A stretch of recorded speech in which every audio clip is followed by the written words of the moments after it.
And every morning during this operation, one of the soldiers would come to where I was, sleeping under a bush, and say to me, "Sir, can I carry your rucksack?"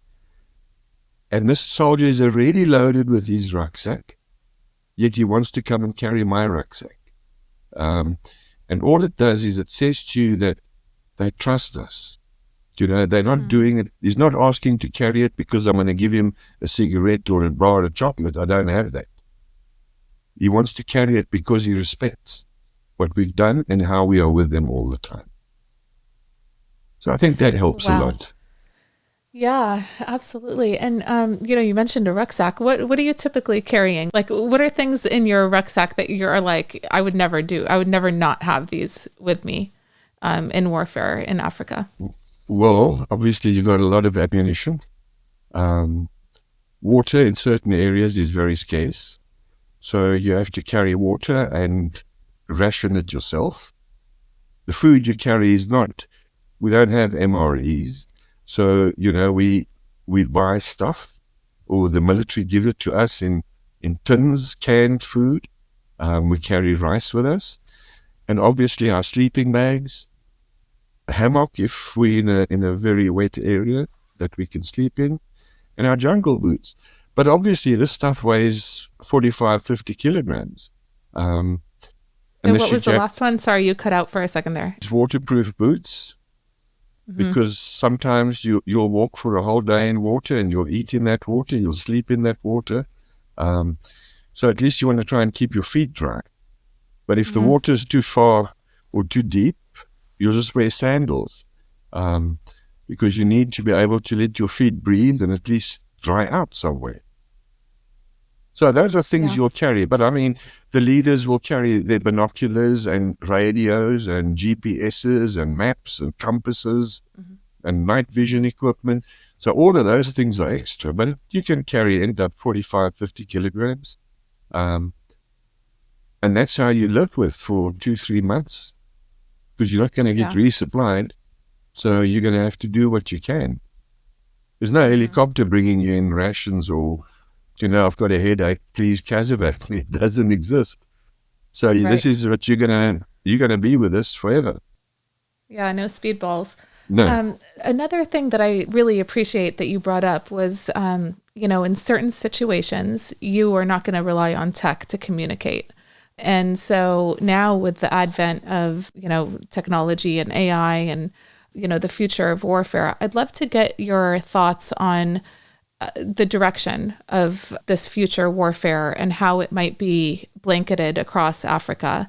One. And two is, I think about this, you have the intelligence background, but I think about this sometimes where it's like, there's so much tech and intelligence that it's kind of the pendulum is swinging in the other direction of that old Cold War, like dead drops, use a pigeon if you need to kind of thing, is that the future of intelligence? In your opinion, is going back? Do sometimes do that. We still make use of brush contacts, dead drops, mobile drops. But, to us it's, and rightfully or wrongfully, I've adopted the attitude that I don't want an intelligence officer to tell me that the enemy is gathering on the other side of the hill. It's important to know.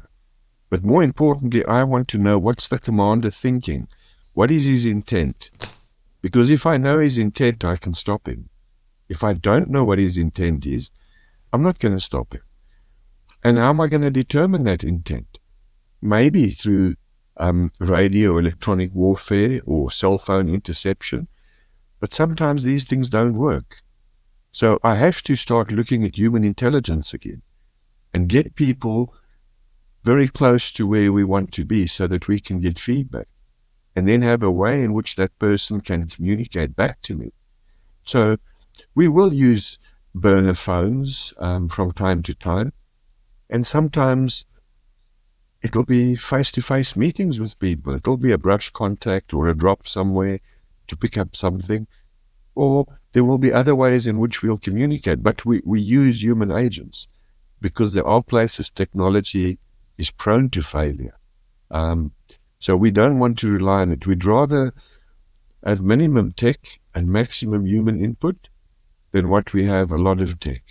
But technology and AI is great when it comes to, the analysts and that. They can use AI so effectively to start making predictions, because that's really what we want to do, and pick up trends and identify those trends, because those trends give us an indication of the enemy's doctrine or his thought processes or his intent, future intent. And that allows us to become preemptive as opposed to reactive. I think the biggest danger we have on the battlefield is the slowness of government forces to act.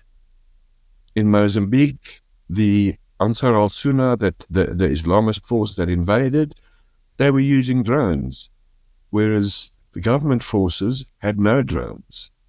So by being slow to react and by not investing in the correct technology, they've actually given the initiative to the enemy.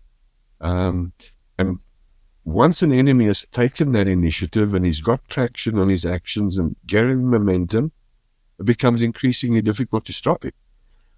And to stop him, you're now going to have to expend a huge amount of money and make sure your forces are now properly postured and trained and correct and led. And that could take time and money. So I think, the technology is great, but I always say to these guys, when technology fails, you have to understand the basics. So that's why we will teach them how to do map reading. We will teach them, how to calculate the magnetic inclination, how to judge time and distance, and not rely on a GPS to do that, because there are places in the jungles GPSs don't work. Or you're up in, West Africa, and it's the Hamatan, the heavy dust that's blowing all along. It gets into your GPS, and your GPS doesn't work. Or your satellite phone. So what are you going to do? You have to be able to go back to the very basics again. That's a very important lesson, that we don't become too reliant on this technology. But none of these conflicts and wars are spontaneous. So when we are told that the enemy caught them by surprise, we disbelieve it, because the enemy started this conflict. He had to organize himself. He had to recruit people. He had to get funding. He had to get equipment. So this spontaneous uprising or insurgency that happened, all it is, it demonstrates a complete failure of intelligence. And because of that failure, the government forces now have to posture themselves reactively all the time. And then I go back to something we discussed in the beginning. Is this enemy force, are they patriots that they want to change the country for the better, or are they terrorists, or are they insurgents? What do we call them? We call them anti-government forces, because that way we don't look at them through a skewed lens. And there's a way in which we approach these forces, because there's only one way to defeat them, and that is not only through military power, but it's a whole of government approach. So the military is there, they can win the fight, but the government has to win the peace. And if they cannot win the peace, the problem will flare up again, regardless if this is a Islamist-driven organization or entity or not. Interesting. And one more question about the anti-government piece. What about when it's a transnational, like we think of it as like transnational terrorist group. And so what if it is a transnational group? It's multiple anti-government, like it's anti, XYZ country government, or no. What if they're under one central command, but they're operating across multiple geographies? Well, the Lord's Resistance Army from Uganda was exactly that. They were operating into the Eastern DRC, Central African Republic, and South Sudan.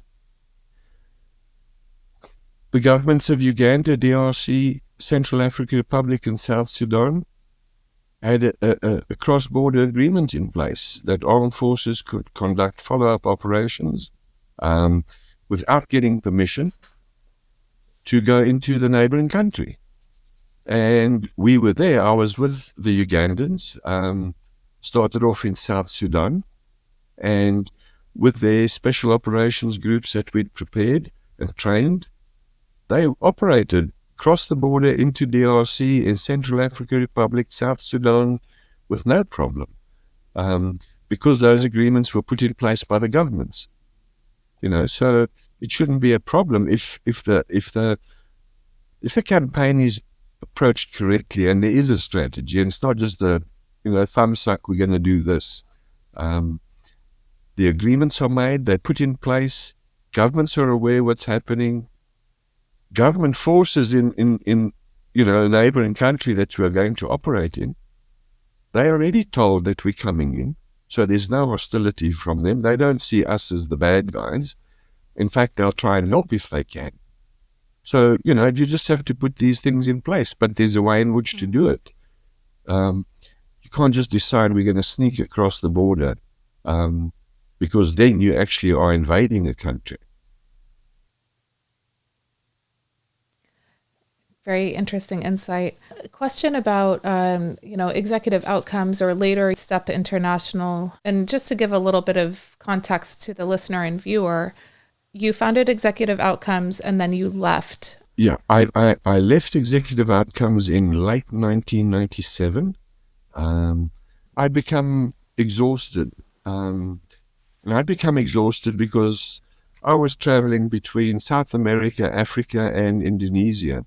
And having meetings and going into the field and back for meetings and then on the next plane.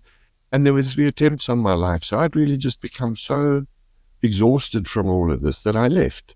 But the company then closed down 6 months later for whatever reasons. It had a government license to operate, South African government license to operate. It was financially very healthy. And I think what happens sometimes is when people are given something that they don't appreciate, that whatever you're given, you have to nurture and keep it going. And I think that is what happened. They might dispute that, but I'd left and it wasn't my problem anymore. So I became a consultant to a few African governments, politically and security-wise. When I say security-wise, primarily looking at intelligence and the armed forces, not so much the law enforcement.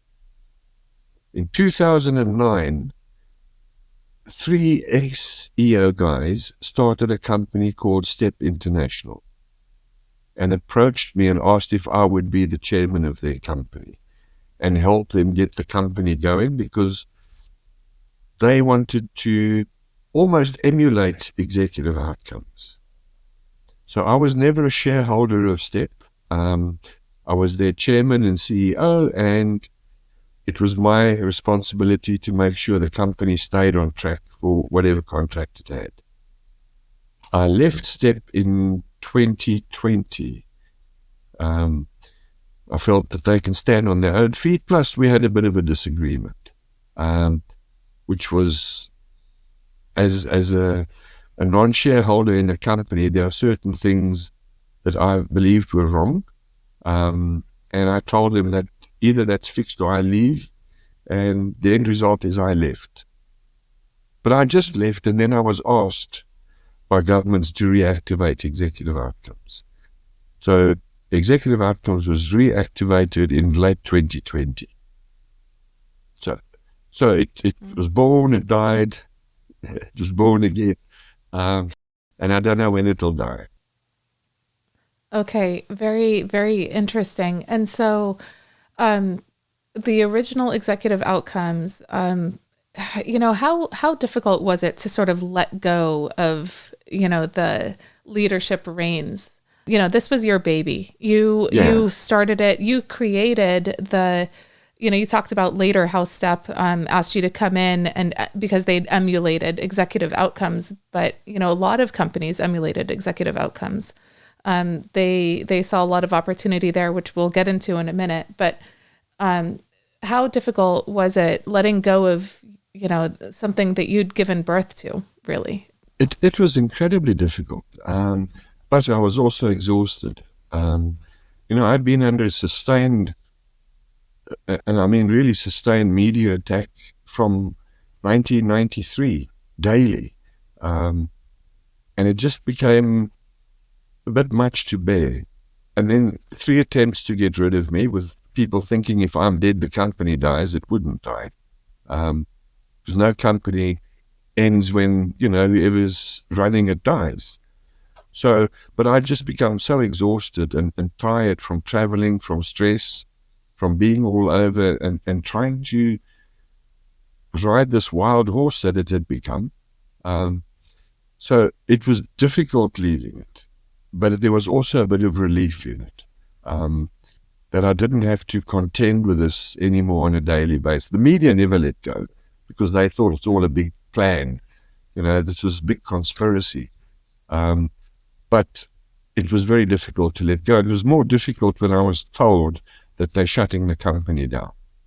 And I think that was, if anything, the worst. Did you feel a sense of failure at that point, that they were shutting the company down? A good leader wants the organization to be able to run beyond them, right? Yeah. I would imagine that the sense of, loss of that company was something that was a very difficult pill to swallow. Oh, absolutely, because I knew what it could do, and I knew the relationships that it built up on the continent. But I also felt that the leadership, by closing the company, were almost abandoning the men who were all part of building up the company.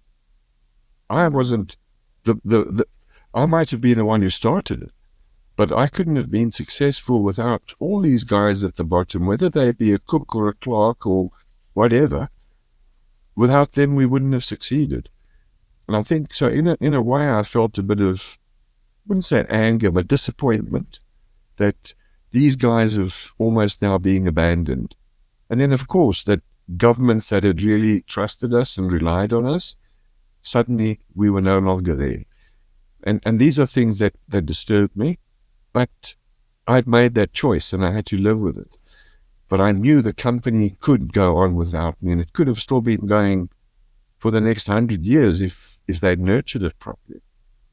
Mm-hmm. And that was what I'd hoped for. Yeah. And, you do have this second chance at it. When you moved into Sttep, there was also sort of an expansion of the geographic scope in which you would cover. Executive outcomes, you were focused solely on Africa, right? But with Sttep, you didn't. Could you tell me about what the geographic expansion that you had beyond Africa when you joined Sttep? And did that present any complexities? So much misinformation is put out there on Sttep that, people get confused as to where did they really work and what were they doing. Sttep's intention was to try and replicate executive outcomes to an extent and to keep itself focused on Africa primarily. If something like what happened to executive outcomes, Indonesia popped up and they needed help, we'd go there and help. And why would we go to Indonesia and not to the Middle East? South Africa has a very strong tie historically with Indonesia. A lot of people in our Cape province came from Indonesia. We use, in the Afrikaans language, there are Indonesian words. So it's almost as though we don't know them, they don't know us, but when we sit down together, we know one another. Our so-called indigenous horse comes from Indonesia. And that's a whole story on its own, but those were Genghis Khan's horses that were brought to the Cape. Oh, the finest. Yeah. Nice. So, a tangent, since we're talking about horses. I don't know if you can corroborate this story, but I heard when Gaddafi was overthrown, he had these purebred Arabian stallions and horses that supposedly so concerned about losing this lineage of horse that they airlifted them out of Libya. I don't know if this is true or not. No idea. I did hear. I don't know. Does anyone know about this piece of history or not? It's like random. Who cares about the horses? But I do. Well, I do. You see, Genghis Khan's sons and grandsons ultimately went down into what we now know as Indonesia. And that's where they stopped. the Dutch took control of Indonesia, and it became known as the Dutch East Indies. And when the Dutch decided to turn the Cape Point into a harbour and a stopover for the Dutch East Indies ships, and they needed horses in the Cape, they brought those horses from Indonesia, and they were the bloodstock of Genghis Khan's army. Wow. So the South African horse traces its heritage back to Genghis Khan, actually. Just fascinating piece of useless information. Okay, so coming back to Sttep. So Sttep would stay focused in Africa. Yeah, we did try and open doors elsewhere, but we couldn't, they wouldn't open. We knocked, but it didn't work. And then, as I say, I left Sttep. And it was difficult to leave because Sttep also had very good guys in it. But what two of the directors had done, I couldn't live with. And it's not my company, so the choice is easy. I either, like it and just stay there, or I decide to leave, and I left. And that was when I was asked to reactivate executive outcomes again. And that's what I did. But Sttep would focus or would keep its focus on Africa because that's where we felt comfortable and where we still feel comfortable. And so you have no affiliation with Sttep at this point? Either. No. So I have a question about, to me, my experience in talking to you is that you're, you have this compass, there are attempts to distort it in that, it's economically driven or this and that, but actually, what you're looking for is this stability and possible future of prosperity for the African people. Were you ever asked to do something that was morally or ethically against your values? And so you turned down, great economic opportunities. Could you maybe talk about that side of the moral compass? First of all, nobody works for free. So people want to complain that we're economically driven. Everyone's economically driven. I think the difference is we don't kill the cat and skin the cat and then eat the cat. We have, and we present to our government a very straightforward budget and say this is what we need. And they can monitor that account whenever they want to. So we're not there to steal their money. But we're not going to do what we do for free because we also have expenses to pay.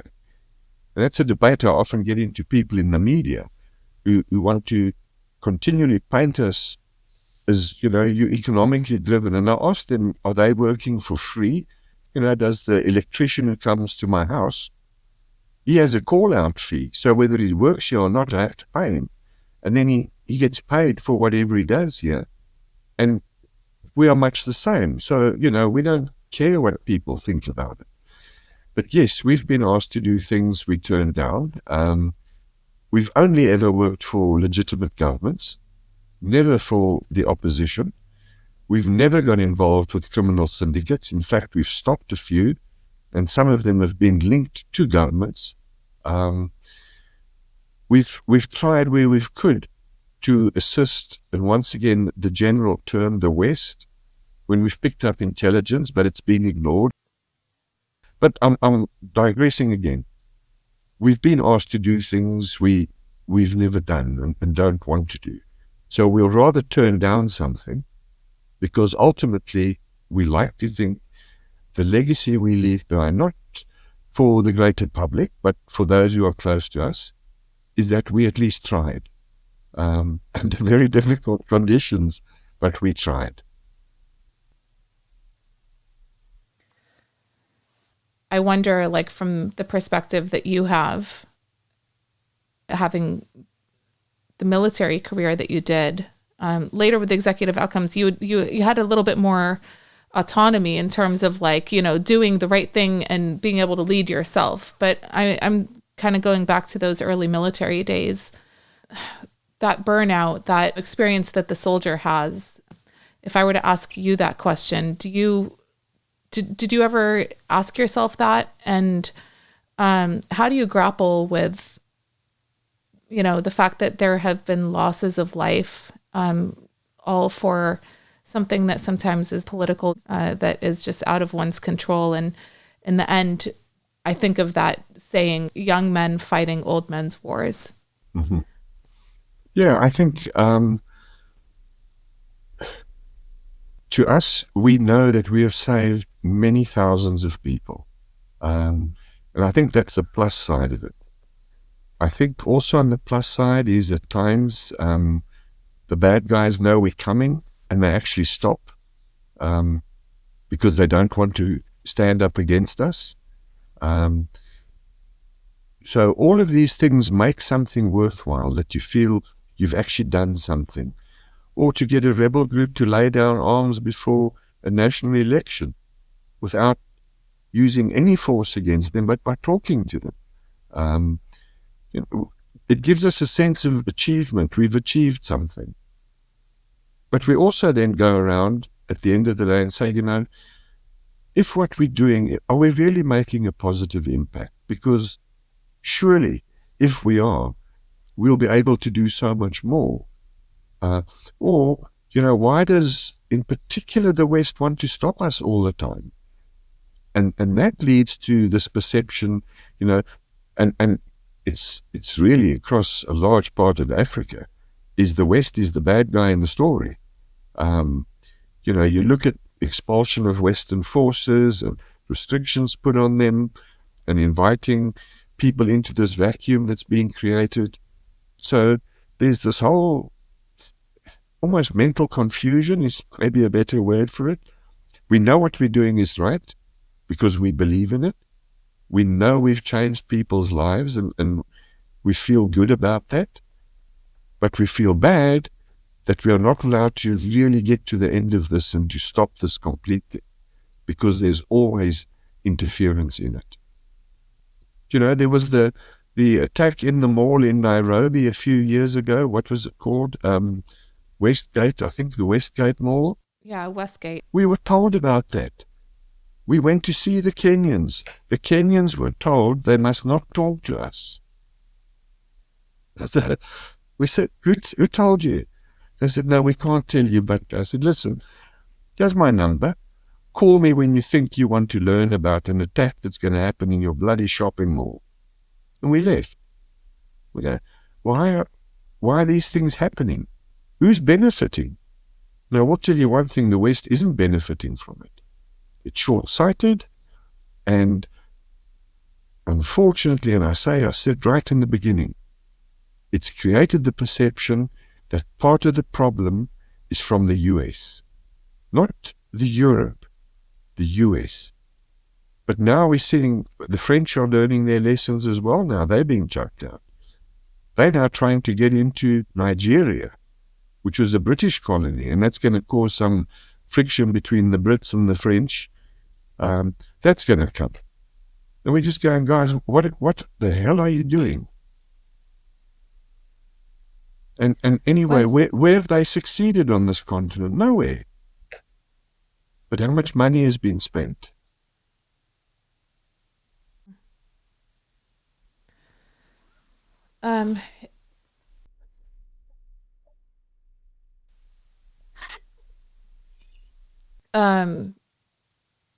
Do you think that, I know you've been critical, do you think that the United States has an ability to regain trust in Africa?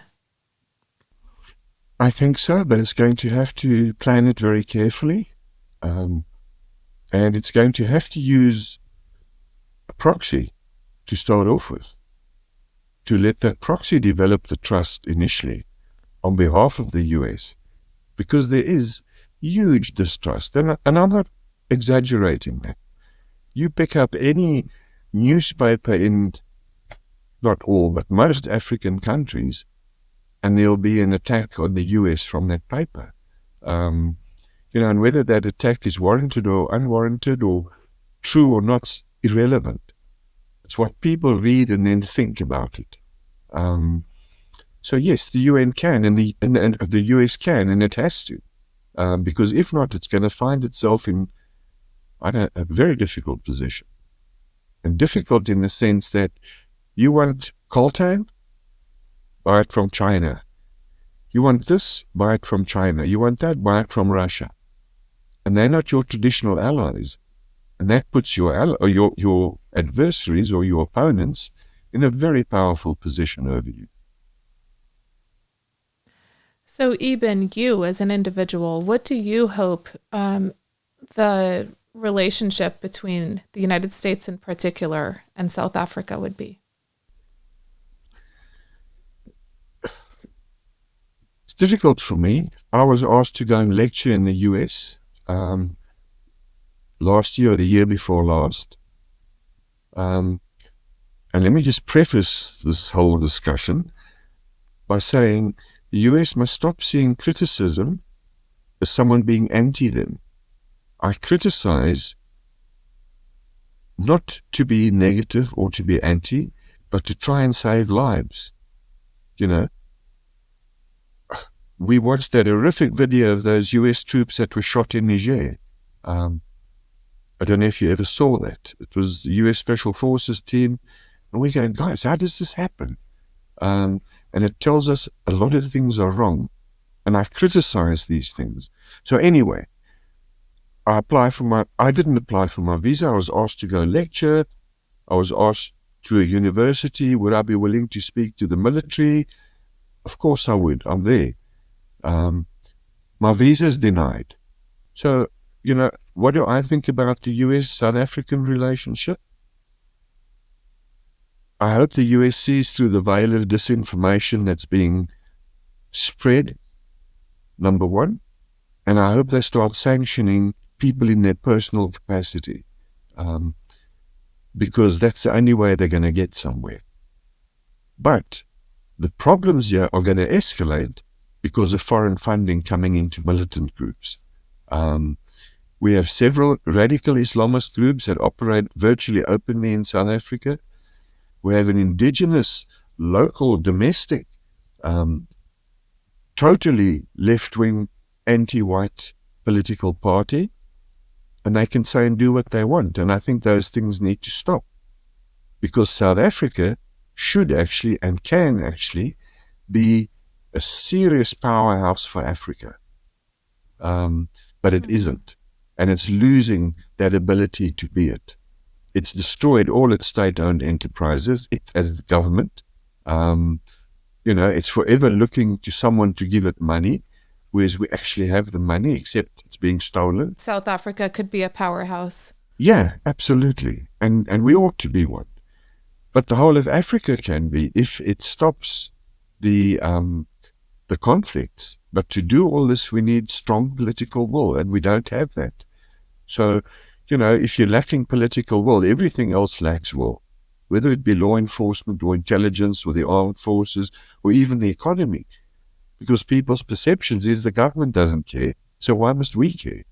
And that's when you start losing that ability to stay on the edge of everything. And that's where we are at the moment, and that's my concern. I really want this country to succeed, but I find it very, very difficult to understand the type of trajectory it wants to put the nation onto, because it's not, in my opinion, it's not a healthy one. But I understand why, because I understand what's happened across the continent, and it's still happening. Do you think that there is a difference in administrations? It seems like a lot of the moments of disagreement that you've had have been under Secretary Clinton, the Secretary of State at the time. And I'm just thinking, do you have a sense of which party seems to be more pragmatic when it comes to Africa, or is it all just one and the same? No, I don't think a nation's foreign policy changes that much when an administration changes. And maybe I was terribly naive, but I think the foreign policy really has small adaptations made to it, but it doesn't change, it doesn't do a 180-degree turn type of thing. I don't know if it's because of the administration itself. I don't know if we've stepped on people's toes that we weren't aware of. But if it's seen that way, why doesn't anyone talk to us and say, hey, you know what, we'd prefer you to leave there, don't work there, because we have interests that could be impacted. Just talk to us. If we can't make anyone listen to us, we can say, look, this is going to happen. It's for you to believe it or to discard it. But I would think at least go and verify it. Don't just discard it out of hand. But that type of thing happening there happens here too. And I think that's why we see this almost hostile rhetoric at times toward the US from South Africa. And we are Mickey Mouse player in the world of power politics. We used to have power, we have none now. Because you look at our hard, smart, soft, sharp power, whatever power you want to talk, we don't have it. We don't have credible diplomacy anymore. And it's because these institutions have been eroded, but we're also given good advice when we became this democratic nation. So there's a whole lot of factors that have impacted this. And when anything goes wrong, it's always blamed back to colonialism or the pre-1994 government. But there comes a time when you have to stop blaming and actually pull up your bloody socks and start doing your job. And we would personally like to see a better relationship with the US. But I also think South Africa has to look at hedging its bets, because we have been betrayed by the West. And we cannot get ourselves back into that position again. Which brings me to the point, can the US regain lost influence? Most definitely. But it has to do it differently. And it has to do it smartly. Otherwise, it's not going to get it. If there were 3 recommendations that you could give to be able to regain that influence, what do you think the foreign policy community would benefit from? I've never thought of that. I'd have to think. I think first is to actually help governments to really come to terms with the risks and the threats they are facing. Because that's going to determine the national strategy and how they can actually fix this trajectory that the state is on. Do you know that I've tried to look at the threat and risk analysis of some countries that were done by foreign people, and it's pathetic. And I think those things need to be looked at, but not in a condescending manner. And I think the condescension has to go away for a change, and people have to be held accountable. If money is given to a state, they must be able to account for it. And accounting for, donor funding from a government is not how many cars I've got or how many shopping trips my family and I go on. Those things should be stopped. And then I think that the people who have really been causing the problems should come under severe personal sanctions. Because they're causing problems throughout the continent. Wow. And they're also I'd have to think deeply. I'm just talking off the top of my head now.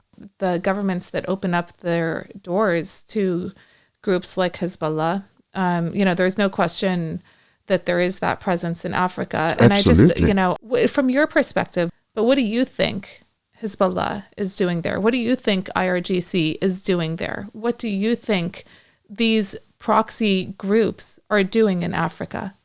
They're the vanguard for influence and control. We have Hamas as officers in South Africa. They have marches here.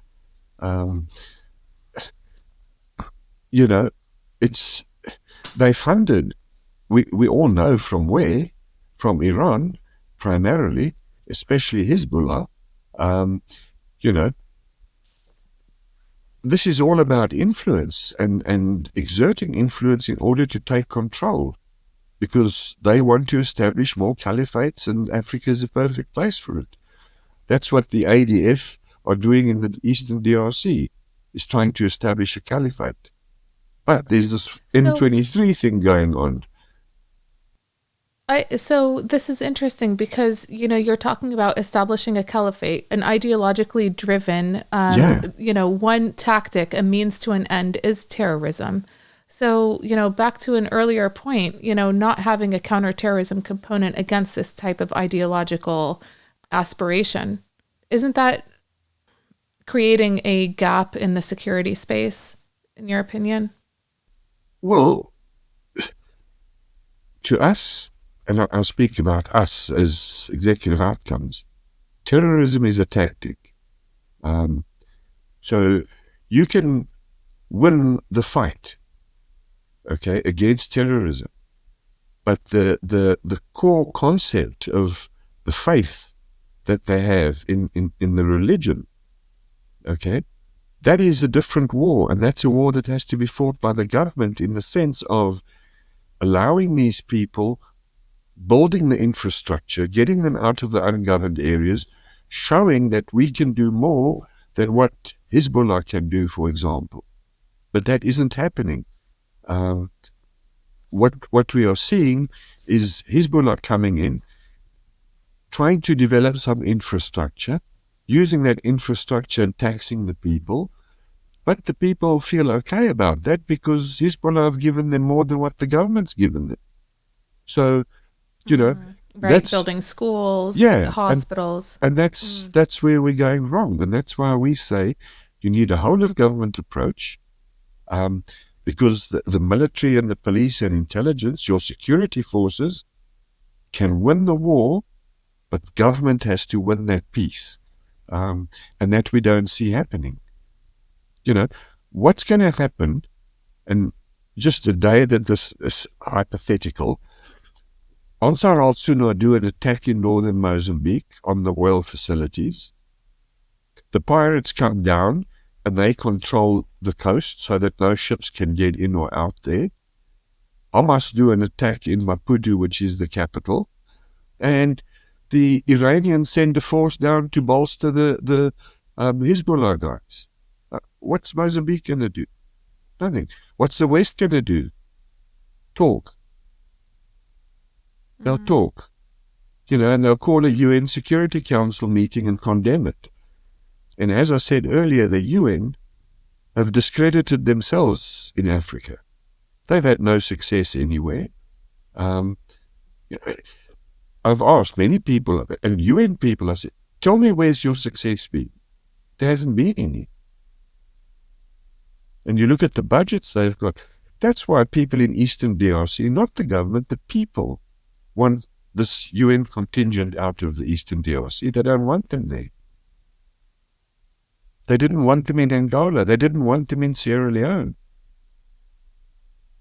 But they have to force themselves in, and they have to keep this thing going, because if it ends, they have no reason to be there. Well, I sure do hope for a better future on that front. And I hope that, this administration, people in this administration will be able to really hear what it is that you're saying, because if there ever were a time to pivot, it would be now. I was very pleased to see the Secretary of Energy talk about, you really acknowledge, some of the failures that the United States has had in Africa, but that, we want to be seen as a reliable long-term partner. Yeah. Our goal, and I felt it in the dialogues I had with all the ministers before we got here, is that Africa needs massively more energy. Africans will do that. Africans will deliver that. The United States is thrilled to partner with you in that endeavor. This government has no desire to come and tell you what you should do with your energy system. This is good and this is bad. That's just so nonsensical. It's a misunderstanding of energy. It's a paternalistic, post-colonial attitude I just can't stand. Let's look at the United States for a second. We have, just talking electricity grid, we have states where their biggest source of electricity is hydropower. We have states where their biggest source of electricity is oil. We have states where we have lots of states where their biggest source of electricity is coal. Most states, the largest number of states, their biggest source of electricity is natural gas. but it's different across all of our states. There's different resources there, there's different needs there, there's different degrees of an economy. That's decided by people and marketplaces and all that. Of course, that's what's going to happen in Africa. Africa has enormous natural resources, and we've had years of Western countries, including my own, shamelessly saying, don't develop coal. Don't develop coal. Coal is bad. That's just nonsense. 100% nonsense. Coal has been the largest source of global electricity for 100 years. That's, that is like the key message. And back to my earlier statement, for the well-being of my children's generation and beyond, I believe in American exceptionalism. I really do. I'm very proud to be an American, and I'm a patriot. I hope that looking forward and looking to what our needs are, we'll be able to, reposition ourselves in a way that is beneficial for everybody and all players involved. And I do believe there's a way to do that and achieve it. Yeah, I think so too. And I think, the US, and again, I'm not in the US, I'm not an American, but the US needs to retain its position in the world as a superpower, and that it's able to exert the necessary influence when and where it must do so, in a manner that, an opponent or an adversary will say, okay, I'll wind my neck in, I'll stop. Because that was the old US. That's the US I grew up knowing and reading about and understanding. And that gave us, I don't know if it gave us a belief in the ability of the US. And then, as I say to you, we went into the army and we knew we were betrayed by the West. We went into Angola on the behest of Kissinger, who convinced the South Africans to go into Angola. That's how we ended up going into Angola. And then we were betrayed. So that's the type of thing I think the government has to look at, regardless of what administration is there. Don't betray your friends and befriend your enemies. Keep your friends close, but bring your enemies in, and you can, because the more friends you have, the worse off the enemy is. But right now, Africa is turning against the US, and you have to change that. And your Secretary of Energy, one has to be careful that whatever was said from Africa's side was not just platitudes or rhetoric. Are they going to do something? An ambassador once said to me, African ambassador, and it was just at the time that AFRICOM stood up as an independent command, asked to see me. In fact, he asked me, should I go and listen to the AFRICOM people? And I said to him, of course you should. And he said, but we don't like them. And I said, it's irrelevant. If you like people or not, go and listen to what they say. And he came back and he called me and he said to me, he was a bit disappointed. He said, because AFRICOM told us, and I'm now paraphrasing an ambassador, you will do the following in your country. He says, they come and tell us what to do in our country. He says, then they leave and a Chinese man comes in with an old suit, but a suitcase full of money, and says, I have all this money for you. You can do with it what you want. And I have more money. He says, who do we listen to? And I think that shows the difference of approaches. And that's what I was trying to say earlier. The one approach has been to militarize, and the other has been to, for want of a better word, develop infrastructure. And it's all part of this Belt and Road initiative. They have done good. They've left something. But I ask the question again, what have all these training missions actually achieved? They've achieved nothing. I mean, if they had achieved, there wouldn't be any conflict on this continent. We could go to Somalia on holiday and sit on the beach. But that's the whole thing. But it seems and that's unfathomable. Why I'm saying, no, these things can be sorted. There's no problem that doesn't have a solution. Indeed.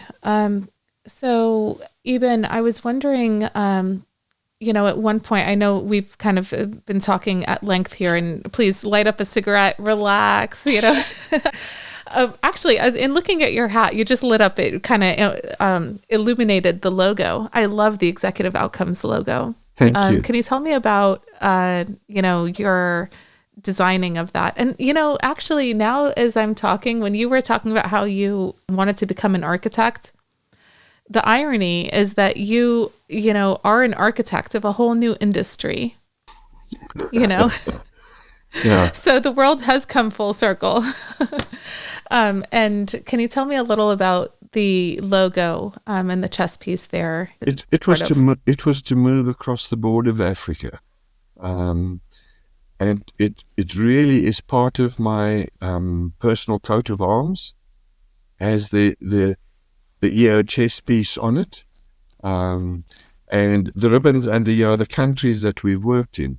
It's their national flag colors. So that was really where the idea came from. Initially, obviously, there weren't any ribbons down because we hadn't worked anywhere except South Africa. And our flag had changed. So we weren't too keen on putting that on. But it's Angola, like Sierra first Leone. edition. Yeah. So that's really where the logo came from, that we would go anywhere and move across this border of Africa to help, these governments that needed our help and that felt they'd been abandoned. We'll go and help them. And that's probably a Genghis Khan horse as well on there. Yeah, most probably. Most probably. Yeah, isn't it funny? I just want to talk a little about your being an author. You mentioned about the time that you stepped away from some of the private military work that you were doing. It seems to me that you perhaps use this time as like a catharsis. The first book was Executive Outcomes Against All Odds. And I wrote it to expose the hypocrisy and disinformation that's been going on this continent, as well as to hopefully illustrate how easy it is to end these conflicts. 500 men go to Angola for 6-8 months, train up a brigade, which is not the same as a NATO-sized brigade, and go against an enemy of 90,000 men under arms, trained, battle-hardened, who've won every fight they've been into, and we defeat them in a few months. And that's really, I said to you, that's where the concept of composite warfare came from. But the first book was to explain on executive outcomes and to expose all of the disinformation that went on. So that was the first book. It wasn't easy because I'm not an actual author. And it was a very difficult book to write because it brought up a lot of anger in me. But in a way, it was also good because it allowed me to put out there to those who are interested as to what really was going on this continent. So that was the first book. It met with its own controversies. Bookstores refused to carry the book because it went against the narrative that's being propagated. No one wanted anything to do with the book, and in fact, some bookstores were threatened if they carried that book on their shelves, they could burn down by accident. So the book caused a lot of upset from people, but I couldn't care about it. The second book, the first edition, was published 2016. That was called Composite Warfare. And that was really distilling all the concepts and ideas I had on conflict and war in Africa and how to end them into one book for African armies. And it was actually written for African armies. The third book was called The War for Africa, and that's primarily the operations of Sttep. Before Sttep, during Sttep, and after Sttep, as they happened. But again, to try and make people understand that these wars don't require rocket science, high technology, and billions of dollars to stop.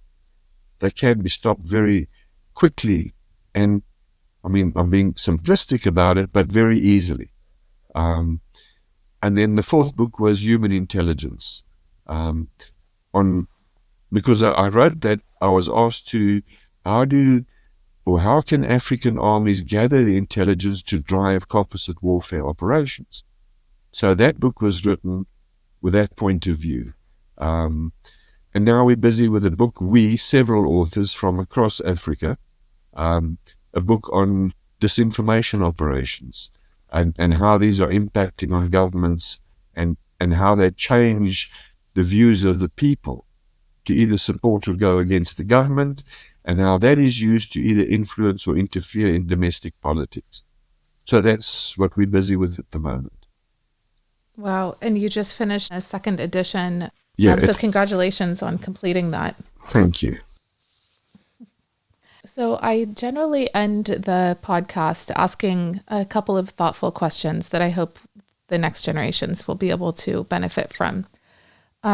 So looking back at your extraordinary journey that you've had and fighting from sort of the shadow wars of the Cold War all the way into the kinetic actions that you had to take in Angola and Sierra Leone, what do you think the single most important leadership lesson you've gained is in your holistic experience? Appoint people who are strong in areas that I'm weak in. I'm not a good administrator. I'm not a logistician. And I need strong people there to make sure that those aspects are kept correctly. So to me, that's one of the most critical things from my position. I also think that I need to make sure that people understand exactly what I want and that they buy into it. Because if they do, I know we will succeed. And then thirdly, to make very sure, we have a very strict code of conduct that if someone oversteps that in any way, we will take immediate action against him. Because ultimately we are guests in these countries and we have to behave as guests. No matter if a country is at war, as the leader, I need to make sure that my men might arrive as strangers, but that they leave as friends. And so to many of us, it's great to, in the morning, open the email and there's an email from a soldier we trained in East or West or Central Africa, just writing to ask how we are and, how's our families and tell us about their families. And that also tells me that what we've tried to do has actually rubbed off and they still regard us as friends years after we've left. So those are important to me, but probably critical is to appoint people who are strong where I am weak. Wow, that's great. And I love, the relationship piece, because another area of the podcast that I really hope to examine is how our human experience is so unique. And unfortunately, I also feel like it's come to an end in the tradition as we know it. On the one hand, I'm happy that we can do this podcast virtually in this meeting room. But, I am hopeful that the human experience is captured in this podcast of this has been the experience that we've had. These are the decisions that we've taken. And this is why. And I think in the end, we're all out here just trying to make the world a better place for what comes after us. And, I want to acknowledge you for, your actions in that space. And I found that no leader comes without controversy. Yeah. But, only the people with true fortitude are able to get through some of those darkest hours. So I really want to acknowledge you for your desire to try to leave the world a better place. Thank you especially very much. Africa. I'm fortunate. I'm surrounded by good people, so it makes it easier. The final question. This is the Not A Grayman podcast, and you understand the term of being a gray man. If you were able to recount your life and go back and either stay in the shadows and remain a gray man, no one ever knew the name of Eeben Barlow other than, those you worked closely with, or, your trajectory that you took of, standing up to something that you strongly believe in and becoming known and not being a gray man. Would you rather be a gray man or not a gray man? I think it's a difficult question. I think fate takes us where we ought to go. I think I have the advantage that I understand the shadows and I understand the sunlight. And it allows me to move between both spaces. So I don't see one as a preference above the other because both have taught me different things. And I think both have taught me that, if we're not prepared to stand up and if we will fall for anything or believe anything, we'll fall for anything. And just moving between the two has actually made me see the world differently, and put me in a position where I don't believe everything that's being said and propagated, because I now need to investigate whether what I'm told or what I see or what I hear is actually true, or is it now tainted with some hidden agenda. And I think the downside is it makes me very suspicious of a lot of things. But I wouldn't choose one above the other because both have taught me things. I've met great people, but it's also taught me how to move between the two worlds and to look at things possibly in a different way to many other people. I like it. So sometimes a gray man. Every person that is on the podcast, signs a whatever message they'd like to leave the next generation with. And so what do you hope? Maybe it can be one leadership word or, a phrase or something, but what would you want to leave your grandchildren with? I've always told them that if they don't have dreams, they have nothing. Because if you have nothing to aspire to, you're just going to drift around on the ocean like a cork. So I tell them, dream, and then work to make those dreams something. Wow. That's so beautiful. And coming from you, you did exactly that. I appreciate you for the candid conversation and, the continued hope and dream of a better future. Thank you very much, and everything the best to you, and thanks for the opportunity as well.